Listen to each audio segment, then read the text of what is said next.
Hello students, नमस्कार। PTI online classes में आप सभी का स्वागत है। और आज हम चल रहे हैं, जो खिलाड़ी होते हैं उनके लिए संतुलित आहार। और हम देखते हैं, इसमें चलेंगे संतुलित भोजन में पोषक पदार्थों की मात्रा। यानी जो संतुलित भोजन हम रोजाना ग्रहण करते हैं उसके अंदर पोषक पदार्थों की कितनी मात्रा होनी चाहिए। इसमें 19-20 बदलाव हो सकता है, यानी 1-2 संख्या ऊपर हो सकता है, मतलब इसमें नीचे आने का ज़्यादा ये नहीं रहता चांस। ये औसतन ज़्यादातर उन बुक्स का माना जाता है जो माध्यमिक शिक्षा बोर्ड में जो चल रही है, एनसीईआरटी की बुक्स, यानी 6 से लेकर के और जो 12वीं तक का जो सिलेबस होता है एनसीईआरटी का, उसके अकॉर्डिंग ये मान माने जाते हैं। चाहे आपके मार्केट की जो बुक्स है या जो कोचिंग क्लासों में कुछ भी पढ़ाया जा रहा हो, लेकिन उनका ये मान मान्य नहीं होता है। ज़्यादातर जो माध्यमिक शिक्षा बोर्ड की एनसीईआरटी की बुक्स है उसका ही मान्य रहता है ये। तो इसमें 19-20 बदलाव हो सकता है, बाकी वही रहेगा। तो देखते हैं, पता चलते हैं। संतुलित भोजन का मतलब देखिए, आप जो बताया था मैंने, संतुलित भोजन में कार्बोहाइड्रेट, वसा, प्रोटीन, खनिज लवण और विटामिन, ये सब क्या माने जाते हैं, पोषक पदार्थ। किसमें? संतुलित भोजन में। यानी संतुलित भोजन में इन पोषक पदार्थों की मात्रा होना आवश्यक है। तो देखिए, इसमें चलते हैं। प्रतिदिन 4 से 6 घंटे परिश्रम करने वाले व्यक्ति में जो है 450 क्या होगा, कार्बोहाइड्रेट, यानी 450 ग्राम कार्बोहाइड्रेट, 60 ग्राम वसा और 100 ग्राम प्रोटीन, 100 ग्राम प्रोटीन और 30 ग्राम खनिज लवणों की आवश्यकता होती है प्रतिदिन। यानी एक 4 से 6 घंटे परिश्रम करता है, या यूँ मान लो खिलाड़ी है ये, तो ये उसमें भाग लेता है गेमों में, लगातार शरीर को एक्टिव रखता है। तो इस प्रकार से इन पोषक पदार्थों की इसको मात्रा आवश्यक होगी। इसके बाद चलते हैं, प्रतिदिन 6 से 8 घंटे परिश्रम करने वाले, यानी औसत आयु का व्यक्ति होता है ये। जैसे मान लो इसमें 16 से 20 तक का जो व्यक्ति होता है, या 25 वर्ष तक का व्यक्ति, उसके लिए तो 6 से 8 घंटे परिश्रम करने वाले औसत व्यक्ति के लिए इसमें अब मात्रा बढ़ी, क्योंकि उम्र बढ़ी तो आवश्यकता पड़ेगी ज्यादा। तो इसमें 500, इसमें जो है 550 ग्राम कार्बोहाइड्रेट और 60 से 70 ग्राम वसा, 160 ग्राम प्रोटीन और 50 ग्राम खनिज लवणों की आवश्यकता होगी। इसमें खनिज लवणों की आवश्यकता। उसी प्रकार इसमें भी खनिज लवणों की आवश्यकता।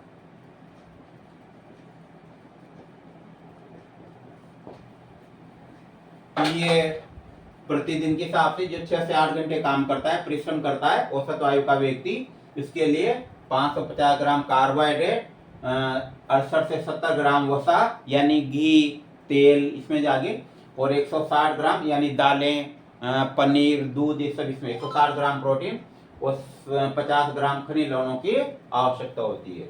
अब इसके बाद चलते हैं प्रतिदिन कैलोरी की आवश्यकता। यानी कोई भी जो व्यक्ति होता है उसको प्रतिदिन जो भोजन ग्रहण करते हैं तो उससे ऊर्जा, आपको पहले याद है, कार्य करने की क्षमता को ऊर्जा कहते हैं। ऊर्जा के द्वारा कार्य किया जाता है। कार्य, भूखा व्यक्ति काम नहीं कर पाएगा, है ना, थकावट कमजोरी महसूस करेगा। तो कार्य करने की क्षमता को ऊर्जा कहते हैं। ऊर्जा किससे प्राप्त होती है? भोजन से प्राप्त होती है। और ऊर्जा की जो मात्रा होती है उसको जो है ना, ऊर्जा मतलब तापमान के रूप में होती है, तो उष्मा ऊर्जा होती है एक प्रकार से, उसका मात्रा कैलोरी में, यानी खाद्य पदार्थों की जो ऊर्जा है उसको कैलोरी में मापा जाता है। तो यहाँ पर देखते हैं, कठोर शारीरिक श्रम करने वाले व्यक्ति में 3500 से और 5000 कैलोरी की आवश्यकता होती है। ये निश्चित एवरेज में ये रहेगा, इसमें कोई बदलाव नहीं होगा। याद रखना, आप कोई सी बुक्स उठा के देखना, नहीं ये मान मिलेगा आपको। जो कठोर या शारीरिक श्रम करता है, या खिलाड़ी जो ज्यादातर गेम की एक्सरसाइज करता है, तो उसमें जो है ना 3500 से 5000 कैलोरी की आवश्यकता होती है उसको भोजन की। सामान्य श्रम करने वाला व्यक्ति, चाहे वो स्टडी कराओ कुछ भी कराओ, तो सामान्य श्रम करने वाला जो व्यक्ति होता है उसको 2500 से और 3200 कैलोरी की आवश्यकता होती है। ठीक उसी प्रकार से सामान्य श्रम करने वाली जो स्त्रियां हैं जिनकी उम्र यानी कि 12 से 14 वर्ष की है, तो उनको जो है कितनी 2100 से 2200 कैलोरी की आवश्यकता होती है। उसी प्रकार है 12 से जो 13 वर्ष के जो बच्चे हैं तो उनको लगभग 2000 कैलोरी की आवश्यकता होती है। इसके बाद है 10 से 11 वर्ष, इनको 1800 कैलोरी की आवश्यकता होती है।